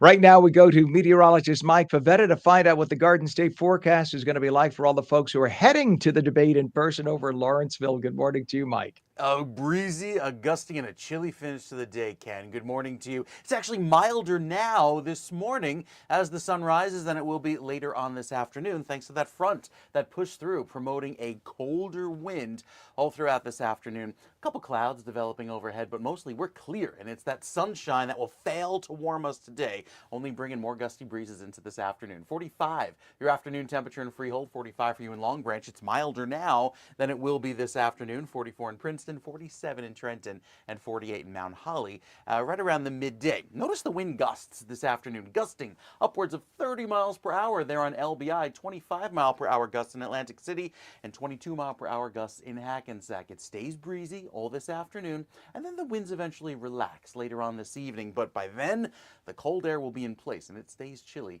going into early tomorrow morning, with those gusty breezes making it feel like the single digits at daybreak, even later on this evening. As soon as 9 o'clock tonight, feels like 5 in Morristown, feels like 20 in Mount Holly, and not too far from the campus in Ewing, 17 in Trenton. A very cold evening ahead. With those gusty winds tomorrow, that won't be as harsh, but it'll be cold. It'll feel like 6 in Morristown, 8 in Sussex at 5 a.m. tomorrow, and 12 up in Hackensack, 13 in Newark. So plenty of cold air to go around. Then by tomorrow evening, we start to see the wind shift and push in that threat of ice and snow. And with the futurecast showing the first round of ice and of snow actually coming in later tomorrow evening, it's that band of blue that stripes across the screen. This is the initial edge of that colder air with the precip that works its way across southern New Jersey, but it doesn't stay cold enough for it to be all snow. There's a little bit of milder air working in, which is why it transitions to freezing rain just before dawn on Thursday, and then stays snow right through the morning rush on Thursday morning in northern New Jersey. So a very different scene, whether you find yourself up in northern New Jersey on Thursday morning during the morning rush, you see the snow, then there's the freezing rain and mixing through central New Jersey, and the southern portion of the state is a plain rain, Atlantic City Expressway south, dealing with the wet weather. That's good for those that need the rain because we're still in a drought, but bad news right through 8 a.m. That's ice and snow and freezing rain continues until about 11 a.m. on Thursday, making for a mess on the roads, especially with the ice impacts being predominantly felt in the northern and western sections of the state. Minor impacts there, but just enough to make it slippery, even right down the turnpike, you see, going through Camden and even down to or toward Delaware. Some messy conditions early on in the day on Thursday. That all clears out for Friday, and then we look ahead to more snow on Saturday. That comes Saturday afternoon into Saturday evening. Will likely clear out with a milder start to the day on Sunday. So Sunday's impacts are minimal, with just rain early on in the day, pretty much before daybreak. If you're, headed to church or brunch later Sunday morning, you should be fine, or out to any plans for the big game Sunday evening. No weather worries there. It's early on. It might have a little bit of an icy accumulation or a crusty inch or two on the roads on Saturday evening. So lots to look forward to with, yet again, Ken, another round of snow on the way for Tuesday. We'll talk more about that in our next weather update. I love how meteorologists like you always smile when there's always weather coming. It's like it gives you something to do. Well, I mean, we don't like severe clear when it's 7 days of sunshine and 70 degrees is nothing to talk about. It's like Southern California weather most of the time, where you just it's kind of quiet, and this gives us a little chance to show our skills. It gets us excited. I used to know the great Dallas Rains, the meteorologist from Sure. Southern California, who used to talk about that. I used to say, "What kind of prep do you do each day?" He's like, "Prep." Show up and put sun. That's it. Dallas Rains, for the reals. He had a shock of white hair. Used to have an open shirt back when everyone wore a tie. Yeah. Used to wear no socks and Gucci shoes. He had quite the Southern California life, and he was probably paid more than any other meteorologist in the country at the time. All right. Thank you so much, Mike, for that. Have a wonderful day. We appreciate you, my friend. 8:27 right now. Government accountability is certainly in the news, with Elon Musk working to help President Trump save taxpayers billions of dollars. Elon, of course, famously heads Doge, and so far has discovered many ways we are wasting cash. Here was Musk yesterday from the Oval Office. Listen up. Access only to letting people go that he thinks are no good if we agree with him, and it's only if we agree with him. He's a very talented guy from the standpoint of management and costs, and we put him in charge of seeing what he can do with certain groups and certain numbers. Some of the numbers are horrible. What he's found, 100. Think of it, $100 million on condoms to Hamas, and many other things that are frankly even more ridiculous. Think about all the people you know in your life who've had struggles paying their taxes over the years, and then you hear wasteful spending like that, and you know why Doge is so popular. And so many on the left are screaming so loudly about all these cuts. You have to wonder why. And look for more cuts to come to save taxpayers billions of dollars, and look for more squealing like a stuck pig from the political left. Our time now is 8:29. We're going to take a quick break, and we'll be back in just a moment on New Jersey Mornings. We'll continue right after this.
And welcome back. Excuse me for looking off to the side. It is 8:31 right now, and the phone lines are not going to be open today. We're having a little technical glitch, but starting in 2 days, we want to take your phone call. So just beware if you tune in again starting 2 days from now on Thursday, we will have phone lines open. So tell your friends that, hey, you want to call up and yell at Rosato? There's a way to do so. And I'm going to give you the number now so you could write it down in advance. It is 888-658-0234. 888-658-0234. The Trump administration has responded to a lawsuit filed on behalf of 5 pregnant women who challenged his executive order to end birthright citizenship. The case was filed last week in Maryland federal court, and it challenges Trump's presidential order protecting the meaning and value of American citizenship that seeks to make it so that children born in the United States to parents who are not here legally or who are in the country and are in the country on a temporary basis will not automatically become United States citizens. Now, the Trump administration is countering that. So that's going to be big news. We're going to be talking about, they call it common sense. And this is going to be a big battle, of course, for the Trump administration on what we call birthright citizenship and whether or not the 14th Amendment actually is clear in its citizenship clause on whether or not if you're born here that you automatically become a citizen. It was never intended that way, many would argue. It was intended to allow children of slaves to be citizens and nobody else. And you'll recall that in the 14th Amendment, the line is, quote, all persons born or naturalized in the United States, now listen up, and subject to the jurisdiction thereof are citizens of the United States and the state wherein they reside. The key there is and are subject to the jurisdiction thereof. And that is where, of course, the federal courts are going to have to step in and make a decision as to whether or not we've been allowing people to become U.S. citizens just by virtue of their birth all this time. And we'll see if that, in fact, continues. Our time is 8:33, and Doge is a big deal, of course, in the United States. We were talking about Elon Musk having access to the president like he does, and having such say over cutting major chunks of our budget. Because there are so many people in the United States who are just tired of their taxes going so high. Well, the question is, there are so many people who are in favor of Doge and saving money. How about having a Doge in the state of New Jersey? Assemblyman Krista Phillips has introduced a bill in the state assembly, or in the state assembly right now, to see if we could do the very same thing in New Jersey. Let's welcome Krista Phillips with us right now. It's good to have you with us, Assemblyman. Ken, how are you? Good morning. Good. Good morning to you. My question to you is, Republicans are in the minority in the Senate, in the Assembly, and of course, as of now at least, you don't have the governor's seat. What are the chances that your bill will go forward? Listen, Ken, we can't just look at the numbers and say, let's give up or let's, knock our head against the wall because, we're in the minority. We still have a voice. We represent our constituents. And I think this is a great idea. Bring Doge to New Jersey. My colleague, Alex Zwicky, and I have introduced this bill. Kudos to Alex because he's the prime sponsor of the bill. And I am the first co-prime sponsor after him on the bill. So we're partnering on this bill and saying, let's bring Doge to New Jersey. It's working already at the federal level. They're examining federal waste and spending there. They've already identified millions of dollars of waste. We need to do the same thing in the state level. So, what would a New Jersey Doge look like versus, say, the federal government's version of it? So New Jersey Doge, under our bill, would be located in the Department of Treasury. It would be headed up by the state auditor. And it would actually include 20 members of the public who would be working with the auditor to identify wasteful spending. And then, of course, recommendations would be forthcoming to the legislature. It still comes back to the legislature. The legislature has to enact these reforms, but let's get the public involved because we know the public's on our side on this issue. So this is Bill AJR 213. Is that what that's called? That's correct. We just introduced it the other day. Yeah, I just think back to every Democrat that I've ever known or interviewed in all my years in news, and it seems like they've never met a tax they didn't like. So the idea of having somebody come in and slash, especially an outside group where they have to relinquish authority to other people, is something that I think a lot of Democrats are going to have to think long and hard about. I don't know how you feel about that. I'm sure you have many colleagues across the aisle there who probably looked at you cockeyed when you talked about this. Well, listen, every year at the time of the budget, I stand up on the floor of the assembly and say, stop the insanity. We got to stop this addiction to taxation and spending in New Jersey. And that's exactly what it is. It's an addiction. We have the highest in the nation property taxes, highest in the nation corporate business taxes. We're driving businesses and families out of New Jersey based on taxation alone. So we've got to rein this in. And I think the public is starting to pay attention to this. And I think, look at what President Trump is doing at the federal level. We have to bring that same mentality to the state level and start running it like a business. Assemblyman, I lived in Florida for a number of years full time. I still live there part time. And the funny thing is, of course, there's no state income tax there. And the taxes and fees for other things are not really that high. Yet you have police departments and police. Years ago, the argument was, yeah, but in Florida, police get paid garbage. Now they don't. Actually, police get paid in many cases more in Florida than they get paid in New Jersey. Then it used to be, yeah, but the education system stinks down there. Your schools are crumbling and terrible. Now the schools in Florida are actually among the top in the nation. Public schools in Florida are sensational, especially in certain communities. They're really, really good. Then it was, well, you don't have enough of a highway system. Now Florida's highways are brand new, wide 12-lane super highways, while we're dealing with crumbling highways here that really need to be abolished and rebuilt. There was even the argument about mass transit, and they even have high-speed rail now. I mean, yet they do not have a state income tax, and their property taxes, although they're coming up, They're nowhere near what they are in New Jersey. So how does New Jersey still justify the amount of taxation that they have and the amount of wasteful spending? What you said well about Florida. I have relatives who live in Florida now, and they're saying the exact same thing you're saying. The problem is in New Jersey is the pork barrel spending. Look at the budget in 2019. The pork barrel spending was bad enough then, but it was $100 million. Fast forward to 2024, the pork barrel spending in the last budget was $1.5 billion. So you can't do the things you're talking about that are being done in Florida when you have such wasteful spending. So we've got to rein this in. And, the Republicans are standing up time and time again. I think, sooner than later, hopefully, we'll see a change in leadership in majority status. Elections are coming up in November. But in the meantime, we've got to use our voices to bring sanity to Trent. Yeah, and by the way, Florida, the House, the Senate, and the governorship, all Republican. Is that a shocker? Do you have any specific examples, by the way, of ways you talk about the 1.5 billion in pork barrel spending? Are there any specific programs like you had Elon come out with all the information yesterday? Are there any specifics in New Jersey that we can embarrass them with by just holding it Oh, out there? well, I can give you one recent example that came up in a standalone bill outside the budget. We had an up or down vote on a recreation center in West New York, which was costing $3 million. That came up for a vote. It passed. The majority party passed it. I obviously support recreation programs, and I did when I was mayor of my town here in Wyckoff. But the recreation project, was part of a larger $36 million project for economic development in West New York. Now, why West New York, and why a recreation program that's worth $3 million? West New York is a small city. It was completely extravagant, but it just passed right through. People don't ask questions. It's just this mindset. It comes up, pass it. Let's not ask questions and move on. So I can give you a million examples about that in the state budget. The problem with the state budget, as you know, is that it oftentimes gets voted on and people don't know what's in it. And so certainly the Republicans dig in, and I know that for a fact. We dig in before we vote on something that large. Of course, generally speaking, we all vote against the budget.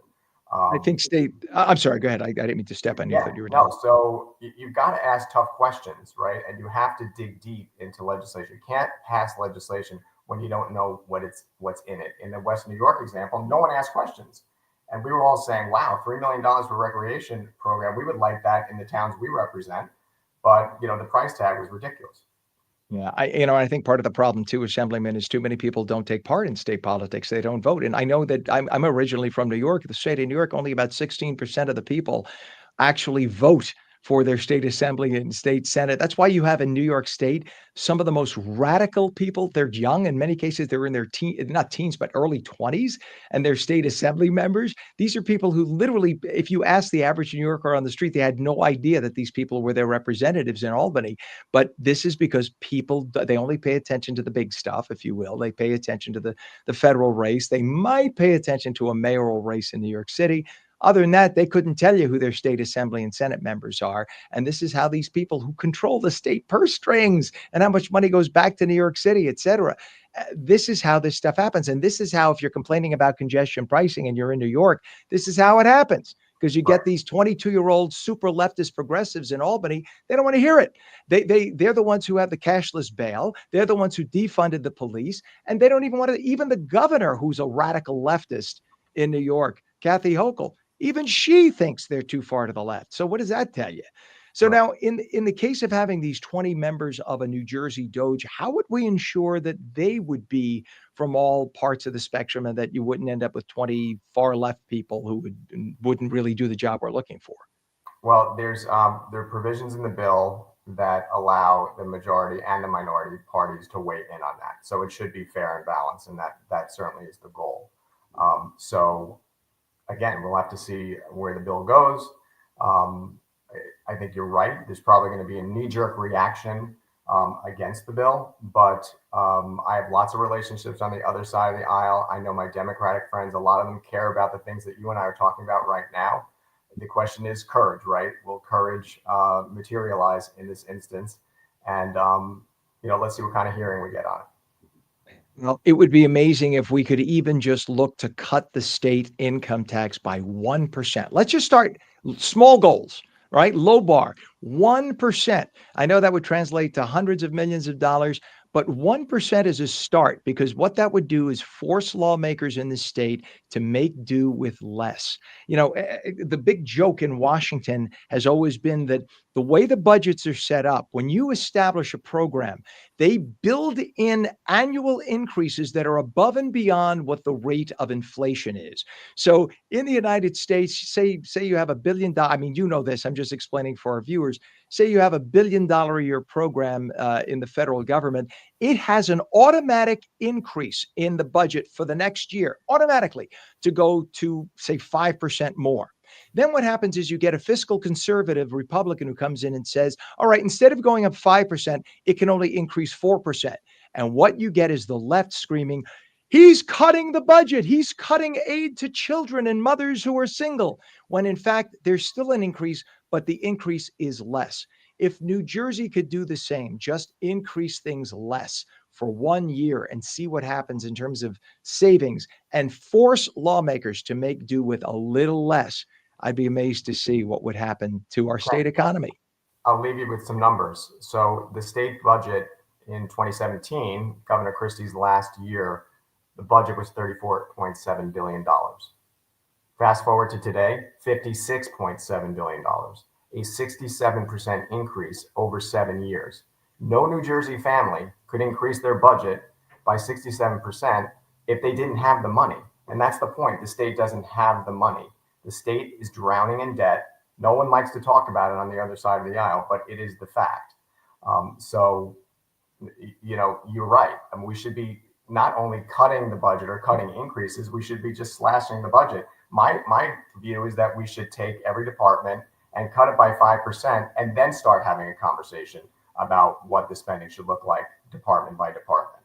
There's no reason why we shouldn't cut by 5%. The amazing thing, just because we're out of time, I got to step in here. But the amazing thing is the economy inflation has not gone up by 67%. So these are not programs that were in existence that they had to spend more money funding. This is just, let's find new pork. Let's find new things so that we can go back to our constituents like a bunch of fat pigs and say, look what I got you. Now vote for me. And that's really all this comes down to. Reckless, juvenile, irresponsible spending. And it's got to end. And hopefully mindless spending. It's the addiction that I talked about at the top of the segment. It's an addiction, right? And you just have to say no. At some point, you have to say no. All right. Assemblyman Krista Phillips, I hope you come back again. We really appreciate you. Thanks for joining us on New Jersey Mornings.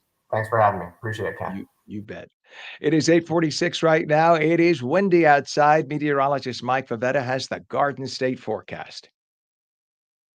Ken, good morning to you and good morning, everyone. We have a sunny start to the day, but a breezy one at that. Even though the winds will be whipping today up to about 20, 25 miles per hour, the temperature still warms into the low 50s in southern New Jersey, from Millville at 51 to Avalon at 51, even over in Atlantic City and Ocean City, upper 40s and low 50s for you, with a mix of clouds and sun. I think the temperatures start to fall through the afternoon thanks to that rain and snow that moves in with a front later on tomorrow into the weekend. So there is another round of rain, which will likely come in, starting off as a little bit of ice and snow, starting off later Wednesday night, going into Thursday morning, but with another additional round of precipitation on Saturday night into Sunday.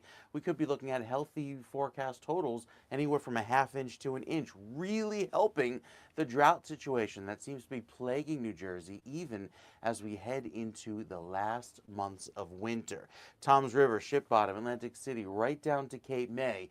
That extreme drought continues where you see the shade of orange. That's the severe drought in most of northern New Jersey, and the moderate drought because we've had so little rain and snow for that matter. Even though the snow looks like it piles up pretty high, it doesn't melt down too much. It doesn't have that high liquid equivalent. So 13% of normal rainfall up in Sussex County, 18% in Newark, and northern New Jersey is the concern because that's where a lot of our reservoirs and water basins are, kind of holding that storage over into spring. We've been, just in the last 30 days, a 1 to 2 inch rainfall deficit statewide, as we can't seem to get a good soaking around here to help put a dent in that, given how we started the winter off very dry. Notice the futurecast showing another round of dry air coming in for tomorrow, and then by Wednesday night, you see a little area of blue appear in southern New Jersey. That's the beginning of our next round of winter weather, which starts off early Thursday morning with a little bit of ice and freezing rain and snow in most of the state, really south and west of the Atlantic City Expressway is where you'll see mostly rain. And then throughout the morning, that transitions to plain liquid rain, but it ends by noon, giving us a very fast early morning winter round of weather. By Friday, it clears out yet again. We start off the weekend nice and dry, but quickly turn, as you notice here, the long-range futurecast starting off on Saturday afternoon shows another round of snow and rain come in with that little bit of mixing, the pink showing the freezing rain taking over most of New Jersey and really lasting into most of Saturday night into Sunday morning.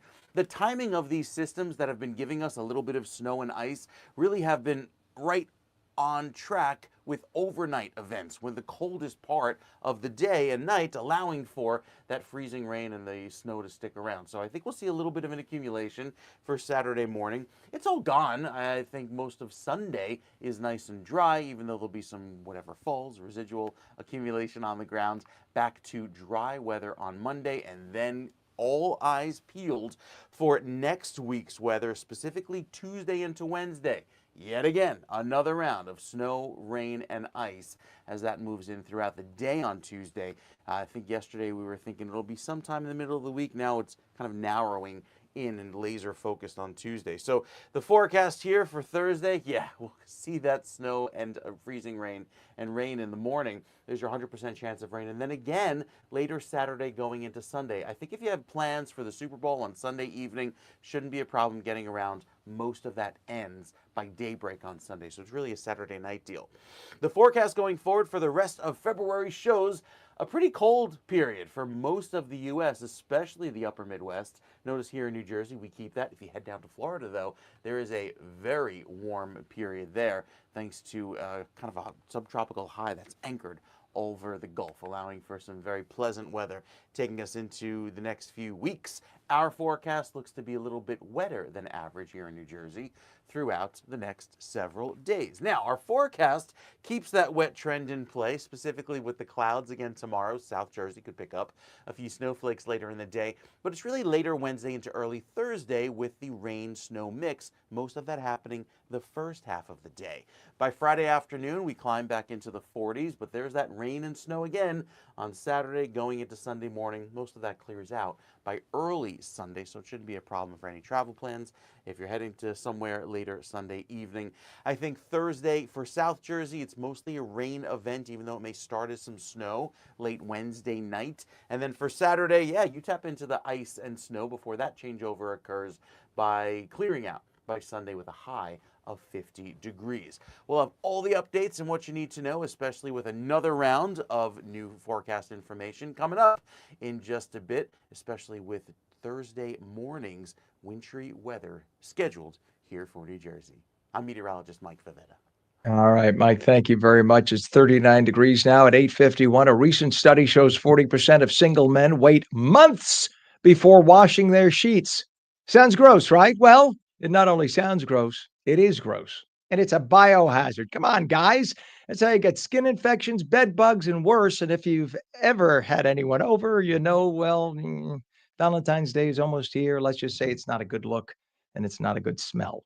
Cindy Bray is the innovative mind behind Wad Free, here to share some straightforward tips to make your laundry routine not just effective, but effortless. Cindy, come on. 40% of single men don't wash their sheets. That's so gross. No shame. Let's get everybody to wash their sheets. Oh my God. I mean, yeah, I don't know about you. I just take 1 to 2 days a week. And sometimes I do it twice a week. Definitely always Saturday morning is my day. Strip the bed. I always have a second set of sheets. Strip the bed, put the first set in the wash, put the second set on, and you're done. Why is it so difficult? Well, I think a lot of people have a lot of challenges when it comes to washing their sheets because sometimes, no matter what you do, your sheets will twist and tangle and ball up. So when that happens in the washing machine, if this looks familiar, if your Uh-huh. sheets take on the big old twist, sometimes they turn into a knot. It can send the whole washer off balance. It's a huge mess. But if you don't have this problem, I think a lot of people are familiar with what I call the burrito wad, where one Mhm. sheet will wrap itself around everything else in the load. Nothing inside dries. You come back to the dryer expecting to find dry sheets, but instead you find this great big wet wad of sheets that you have to unravel and run the dryer again and again. And that is why I invented the solution. It's called Wad Free for Bed Sheets, and it attaches to both your flat and your fitted sheet before you put them in the washing machine. And then they stay separate. They don't come out all coiled up or tangled. And then you transfer those sheets to the dryer. And again, they stay separate and they dry the first time without having to unravel them and run the dryer again and again. So you save so much time, money, and energy every time you wash your sheets. And, I think a lot of people who are wondering where their socks end up, don't many of them end up in the fitted sheet in the corner, and then they don't even notice it. People make their bed and they put the fitted sheet on, and it isn't until, like, they go to move their bed to another apartment that all of a sudden they find a sock under the bed. That's where it was. I think they're having a party with the Tupperware lids. Ha! I love that. How long ago did you invent wad free? Right. So I invented Wadfree in 2020 during the pandemic, launched. It's all online. Wadfree.com is the best place to buy it, but it's also on Amazon. But I also invented a large heavy duty version for blankets and duvet covers because those are a real hassle too. So now doing sheets is so much faster and easier, and there's no reason to not do it more often. I mean, it's just gross. It's disgusting. People, especially, you get a lot of young guys who probably go to the gym, they work out, then they go to work. These are the same people, by the way, who, if they're in Manhattan, they get up, they don't take a shower, they go to the gym, they sweat, they put on their clothes, they take a bicycle to work because they think they're getting more exercise in that way. Now they don't realize, or they don't care to realize, that maybe just a quick wipe of the underarm deodorant doesn't do it, and they're stinking up the place at work all day. They come home and now they have their dirty, sweaty bodies and they go into bed. That all transfers onto the sheets. That's bacteria. That is disgusting. So clearly, this is a wonderful way to do your sheets, not have to worry about things bunching up, especially like people in New York City who end up having to go to public laundries. You don't want to leave your clothing in the dryer for an hour only to come back to find out that everything is wadded up like that. Right. And you have to plug more and more quarters into those machines and spend your whole day in the laundry room. It's ridiculous. So this solves that problem at last. But what you were saying about getting back in the bed and putting all the dirt from the day into the sheets, but you actually sweat a lot at night. So that's a lot of things. That's one thing a lot of people don't even think about. Or if you have pets in the bed, you have allergies, you're going to want to be washing your sheets even more often. So Yeah. And Valentine's Day is right around the corner. I mean, we're just a couple of weeks away. We talk about romance, setting the mood. Here's a tip. I'm an older guy. Here's a tip to younger guys. Your partner does not appreciate coming over and smelling a bed that smells like gym socks. Am I wrong? clean the sheets Oh, before that is, if and you want to. after. Before, Yes. Oh, that's after. a good point. Before and after, whatever. I mean, that is, if you want to kill a mood, nothing kills a mood faster than that. That will do it. So all these guys they think wiping their teeth with their finger, that's not brushing your teeth. And spraying deodorant spray on your sheets, that's not washing your sheets, correct? Yeah. No. People can Uh, become nose blind, I think, to their own yeah. sheets. They But become nose blind, but the people who come over won't be. Cindy Bray, it's called Wad Free. You could go online, take a look at her website. You could buy them there. It seems like a simple thing, but simple things are often the best. Thank you so much for joining us on New thank you Jersey for this having morning. me. You bet. Good to have you on. All right. Have a great day, Cindy. Great idea. All right. Just a reminder that tonight on New Jersey, we'll be hosting the gubernatorial primary debate for the Republicans. It's at Rider University starting at 7 o'clock. We'll be carrying it live with New Jersey Globe hosting it. So we want you to watch. It is on New Jersey tonight at 7 o'clock. I'm Ken Rosato. Thank you so much for tuning in. We will be back tomorrow morning with a full recap of the debate right here on New Jersey.